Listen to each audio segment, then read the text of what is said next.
네, 오늘 성경 말씀은 사무엘상 8장 10절부터 22절 말씀입니다. 사무엘상 8장 10절부터 22절에 있는 말씀.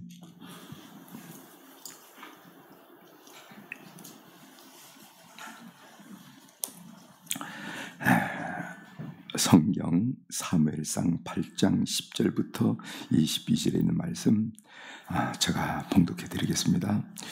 사무엘이 왕을 요구하는 백성에게 여호와의 모든 말씀을 말하여 이르되 너희를 다스릴 왕의 제도는 이러하니라. 그가 너희 아들들을 데려다가 그의 병거와 말을 어거하게 하리니 그들이 그 병거 앞에서 달릴 것이며 그가 또 너희 아들들을 1000부장과 50부장을 삼을 것이며 자기 밭을 갈게 하고 자기 추수를 하게 할 것이며 자기 무기와 병거의 장비도 만들게 할 것이며 그가 또 너희의 딸들을 데려다가 향료 만드는 자와 요리하는 자와 떡 굽는 자로 삼을 것이며 그가 또 너희의 밭과 포도원과 감농원에서 제일 좋은 것을 가져다가 자기의 신하들에게 줄 것이며 그가 또 너희의 곡식과 포도원 소산의 11조를 거두어 자기의 관리와 신하들에게 줄 것이며 그가 또 너희의 노비와 가장 아름다운 소년과 나귀들을 끌어다가 자기 일을 시킬 것이며 너희 양떼의 10분의 1을 거두어 가리니 너희가 그의 종이 될 것이니라. 그날에 너희는 너희가 택한 왕으로 말미암아 부르짖되 그날에 여호와께서 너희에게 응답하지 아니하시리라 하니 백성이 사무엘의 말 듣기를 거절하여 이르되 아니로소이다. 우리도 우리 왕이 있어야 하리니 우리도 다른 나라들과 같이 되어 우리의 왕이 우리를 다스리며 우리 앞에 나가서 우리의 싸움을 싸워야 할 것이니이다 하는지라. 사무엘이 백성의 말을 다 듣고 여호와께 아뢰매 여호와께서 사무엘에게 이르시되 그들의 말을 들어 왕을 세우라 하시니 사무엘이 이스라엘 사람들에게 이르되 너희는 각기 성읍으로 돌아가라 하니라. 아멘. 22절까지 함께 읽었습니다.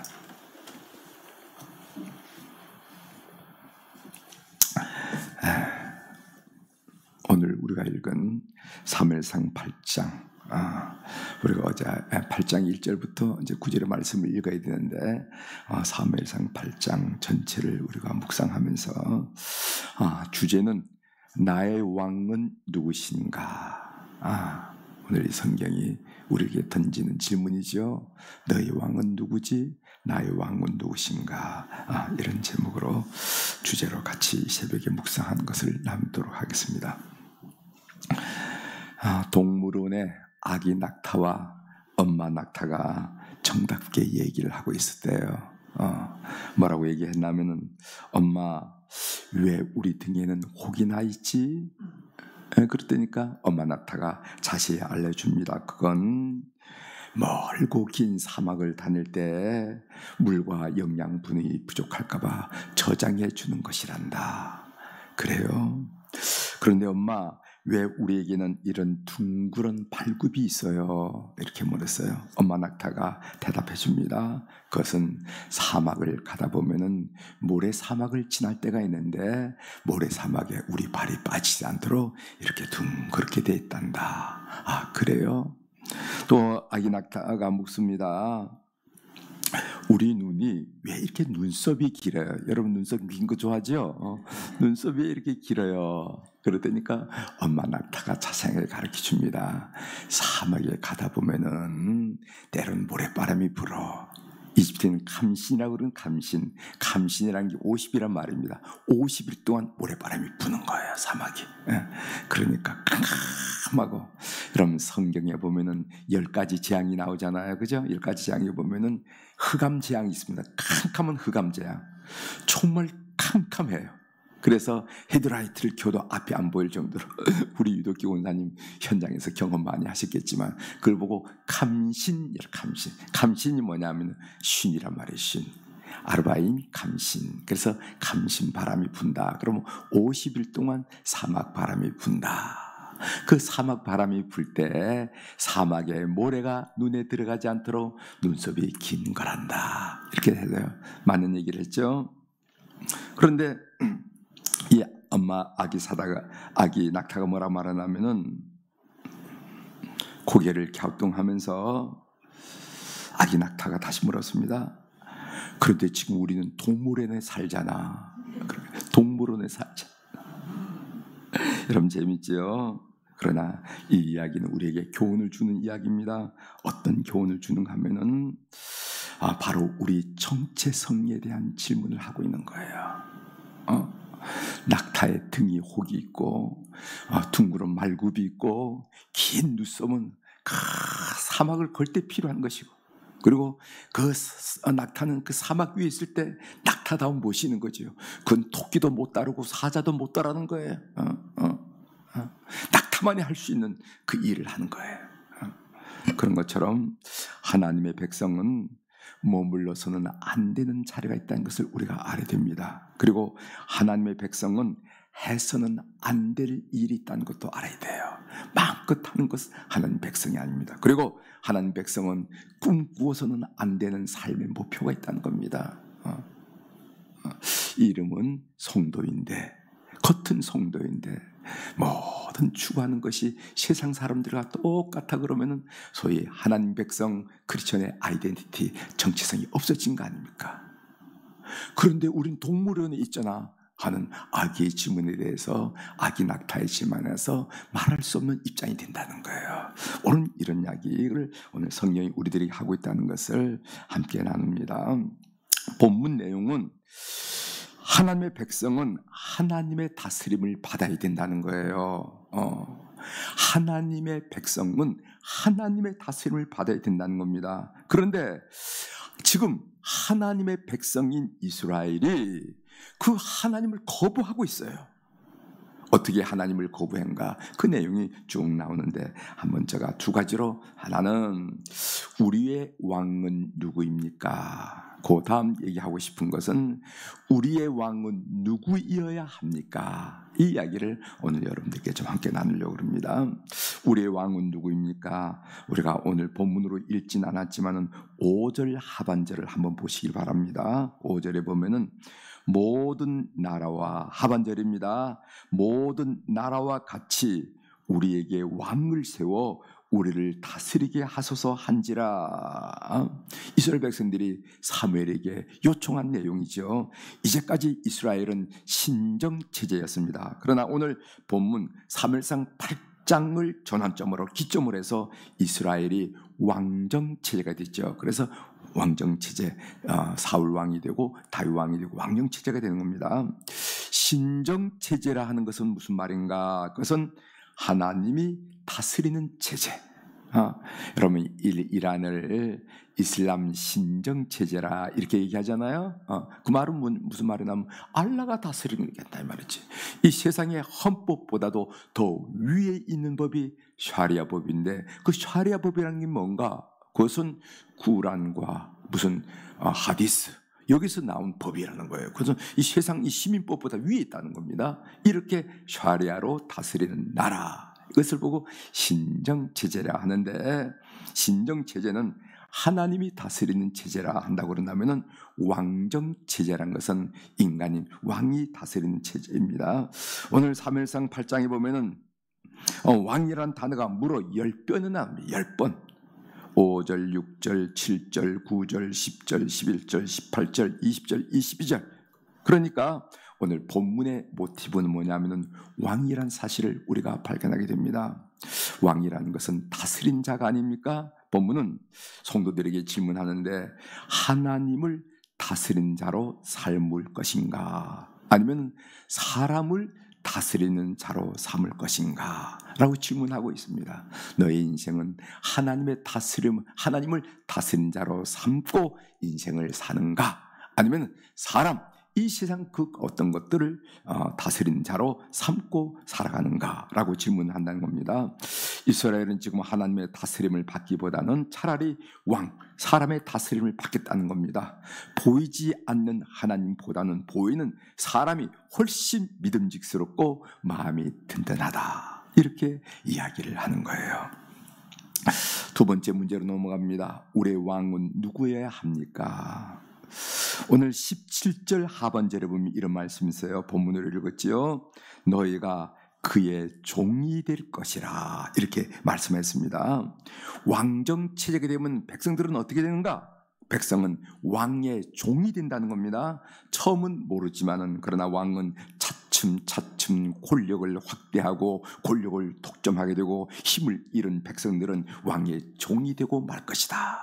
그러니까 이 왕정 체제, 즉 전제 군주 제도의 모순을 날카롭게 지적한 이 성경의 통찰력이 놀랍지 않습니까? 성경에 이게 언제 되어진 얘기인데, 이미 너희들이 왕정 체제가 되면 이렇게 되고 말 것이다 한 얘기를 얘기하고 있습니다. 여러분 사무엘상 8장에 보면은요, 왕의 행동들이 동사로 쭉 표현되고 있는데 여러분 어떤 동사로 표현되는지 한번 보세요. 11절 하반절을 읽습니다.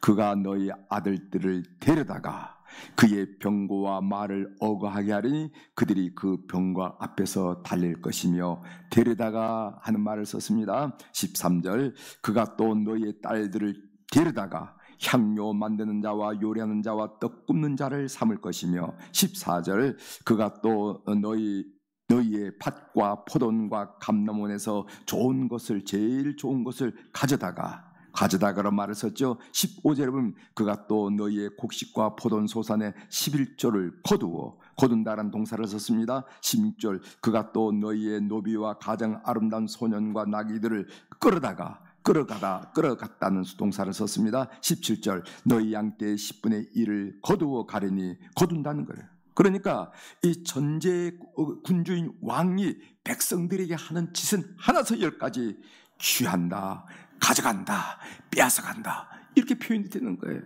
그러니까 너희들이 지금 몰라서 하는 얘기인데, 왕의 제대, 왕정 제도를 채우면 권력을 독점하게 되기 때문에 너희 거 다 뺏긴다, 이 얘기를 지금 성경이 하고 있는 겁니다. 반면 하나님, 너희들이 이제껏 믿었던 하나님, 이제껏 너희들의 다스린 자로 섬겼던 하나님은 어떤 분인지 아냐?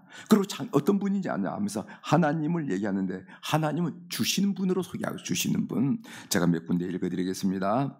하나님은 청지를 창조하시고 그것을 사람에게 주셨습니다. 창세기 1장 29절이죠. 하나님이 이르시되 내가 온 지면에 씨 맺는 모든 채소와 씨 가진 열매 맺는 모든 나무를 너희에게 주노니 너희 식물이 되리라. 하나님이 우리에게 주셨습니다. 또 하나님이 아담의 후손을 주셨다는 말씀이 나옵니다. 창세기 4장 25절이죠. 아담이 다시 자기 아내와 동침함이 그가 아들을 낳아 그의 이름을 셋이라 하였으니 이는 하나님이 내게 가인의 죽은 아벨 대신에 다른 씨를 주셨다 함이며, 주셨다는 말이 나옵니다. 또 하나님은 우리의 구원을 위해서 그의 아들을 주셨지요. 로마서 8장 32절에 보면은 자기 아들을 아끼지 아니하시고 우리 모든 사람을 위하여 내주신 이가 어찌 그 아들과 함께 모든 것을 우리에게 주시지 아니하시겠느냐, 여기 준다는 말이 나옵니다. 또 예수님은 우리를 위해서 대속물로 그의 목숨까지 아끼지 않고 주셨다고 합니다. 마태복음 20장 28절이죠. 인자가 온 것은 섬김을 받으려 함이 아니라 도리어 섬기려 하고 자기 목숨을 많은 사람의 대속물로 주려 함이라. 준다는 말이에요. 왕은 끊임없이 우리들로부터 빼앗아 가지만은 하나님은 끊임없이 성경은 준다고 표현하고 있다는 말이죠. 그런데 인간은 모든 것을 주시는 하나님을 배척하다는 말입니다. 그때도 배척하고 오늘도 배척해요. 오히려 우리는 우리 것을 빼앗아가는 왕을 달라고 하는 겁니다. 이 비뚤어지고 삐딱한 인간의 심성을 어떻게 설명하겠습을 우리의 왕은 누구여야 합니까? 하나님의 음성 듣기로 말씀을 드리고 마치겠습니다. 오늘 본문을 통해서 우리에게 주시는 하나님의 음성은 너무도 분명합니다. 나의 왕은 누구신가? 나의 왕은 누구신가? 가려면 가고 오라면 오고 서라면 서고 앉으라고 하시면 앉는 그 대상, 그분은 나의 왕은 누구신가? 어떤 분은 돈이 자신의 왕입니다. 난 돈이 왕이 아니라고 그러지만은, 그래서 돈이 가라면 가고 돈이 오라면 옵니다. 돈이 서라면 서고 돈이 앉으라면 앉습니다. 그래서 돈을 왕으로 삼은 사람이 있어요. 어떤 분은 자녀가 자신의 왕이 된 사람이 있어요. 절대 그렇지 않다고 얘기하지만은 자녀 얘기만 하면은 벌벌 떤다 이 말이죠. 벌벌 떤다 이 말이죠. 어떤 분은 명예가 자신의 왕입니다. 그래서 명예가 가라면은 가고 오라면 옵니다. 명예가 서라면 서고 앉으라면 앉고 명예. 그리스도인이란 누구인가? 그리스도인 정치인이 성에 대해서 묻는 겁니다. 그리스도인은 나의 왕은 예수 그리스도이십니다. 나의 왕은 하나님이십니다. 라고 고백하는 사람, 그리고 그것을 살아내는 사람이 우리 그리스도인이라는 것을 꼭 믿는 여러분들이 되시길 바랍니다. 그래서 예수님이 가라면 아멘 가고 오라면 아멘 오고, 예수님이 서라면 아멘 하고 벌떡 서고, 앉으라면 아멘 하고 그 자리에 앉고, 비록 눈에 보이진 않지만은 손에 만져지진 않지만은 그분을 왕으로 모시고 사는 존재, 이것이 바로 그리스도인이라는 것을 오늘 이 새벽에 다시 한번 여러분 마음속에 정리하시길 바랍니다. 예수 그리스도께서 우리의 왕이 되시면은요, 우리는 그분을 통해서 하나님의 신령한 은혜를 맛보고 땅의 기름짐을 맛보고 살게 된다. 풍요로움을 맛본다는 거죠. 이것이 우리의 간증이 아닙니까? 그렇죠? 우리의 간증이에요.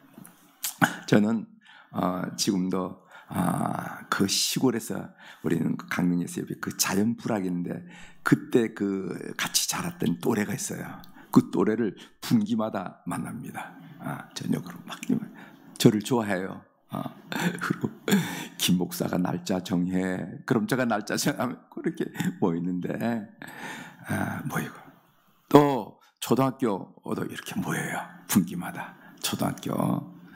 또 고등학교는 물론 모이고 뭐 대학도 물론이겠지만은, 그러나 이 모임다 보면 삶의 이야기를 많이 하잖아요, 그죠? 그럼 뭐 모여서 무슨 얘기를 하겠어요, 그죠? 어릴 때 얘기하고 뭐 이렇게 커왔던 뭐 사업하던 얘기, 자기 현장에 있는 얘기들을 많이 주로 하고, 저도 듣고 이런 그런 얘기를 이렇게 하면서 교제를 하면서 느끼는 거면, 내가 참 하나님을 믿어서 복도 참 많이 받았구나.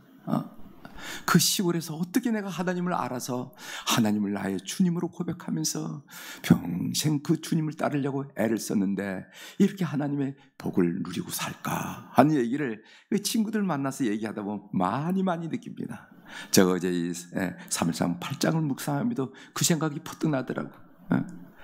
우리 친구들하고 얘기하다 보면은 그 친구의 삶의 여정과 나의 삶의 여정이 반드시 비교되는데, 비교하는 건 아니지만은 마음으로 느껴지는 게 아니겠어요? 그런데 하나님이 내 삶을 통해서 펼쳐진 그 펼쳐짐이 너무도 놀랐다 하는 것을 고백합니다. 여러분 한번 따라 하십시오. 아무렴 사람보다 못한 하나님이 계시겠는가? 꼭 믿으십시오. 꼭 믿으십시오. 그래서 하나님 예수 그리스도를 나의 주님으로 고백하면서 승리하는 오늘 하루가 되기를 주의 이름으로 축원합니다. 기도하시겠습니다.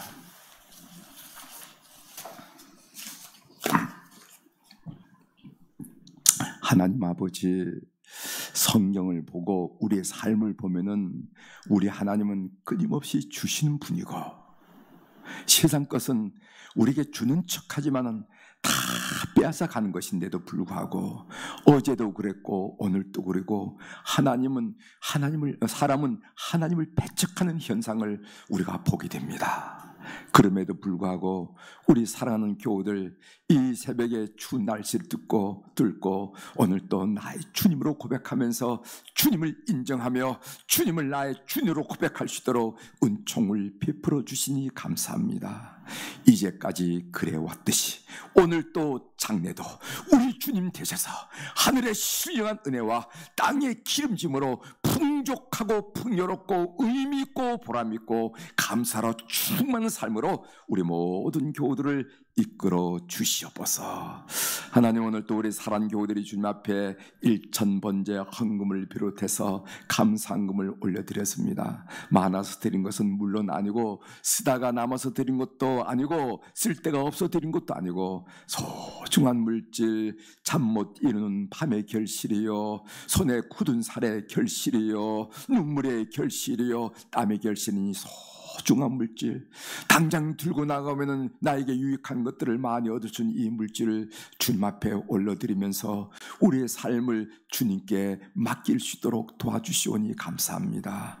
우리 사랑하는 성도들의 걸음걸음 함께 동행하시고 그 약한 손 능력의 손으로 꼭 붙드셔서 만나는 만남마다 걷는 걸음마다 손으로 하는 모든 일마다 주께서 역사하여 주셔서 겉으로 보면은 아무것도 아닌 것처럼 보이지만은 뒤에 하나님이 백그라운드가 되심으로 말미암아 강하고 능력 있고 그리고 미래가 있고 내일이 있는 그런 끝이 있는 하나님의 삶으로 이끌어 주시옵소서. 하나님, 오늘 월요일날 우리 살아는 환우를 특별히 기도합니다. 병원에 이렇게 통원하면서 진료받는 우리 교우들이 계시고 또 요양병원에서 또 이렇게 진료받는 분이 있고 이제 모든 수술을 끝내고 회복하는 분들도 있고 시술을 끝내고 빠른 회복을 위해서 기도하는 분들이 있습니다. 하나님, 우리가 건강할 때는 모르지만은 몸이 약하면은 참으로 모든 일들이 우울하고 모든 일들이 힘든다는 것을 느끼는데 오늘 또 같은 마음으로 주님께 간구를 드립니다. 성령님은 시간과 공간을 초월하신 분이 아니십니까? 이 시간 간구 드릴 때 우리 주님께서 성령님께서 각자의 심령과 영혼을 방문하여 주시옵소서. 그래서 어려운 중이지만 우리 모든 교우들이 주님과 내밀한 교제로 하나님이 주신 위로, 하나님이 주신 소망, 하나님이 주신 확신에 거하게 도와주시고 모든 마음속에는 불안과 초조와 염려와 걱정은 깨뜨려버리고 주님이 주시는 담대함으로 충만케 하여 주시옵소서. 하나님이 우리에게 주시는 것은 두려워하는 마음이 아니라고 했사오니 가끔씩 우리에게 들어오는 모든 두려운 마음을 예수 그리스도의 이름으로 물리치게 하시고 사탄의 유혹과 사탄의 계획을 나사렛 예수의 이름으로 물침으로 말미암아 심령이 평강으로 사랑으로 위로로 격려로 소망으로 담대함으로 충만하게 도와주옵소서.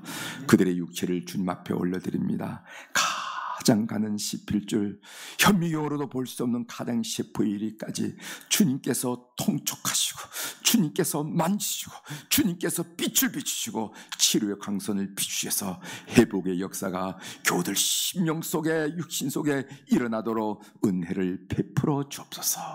그래서 그들이 그토록 사모하던 예배당 예배를 그들이 주님 앞에 나와서 뜨겁게 찬양하고 말씀을 드리고 하나님을 인정하는 그런 기회가 올 수 있도록 은혜를 베풀어 주옵소서.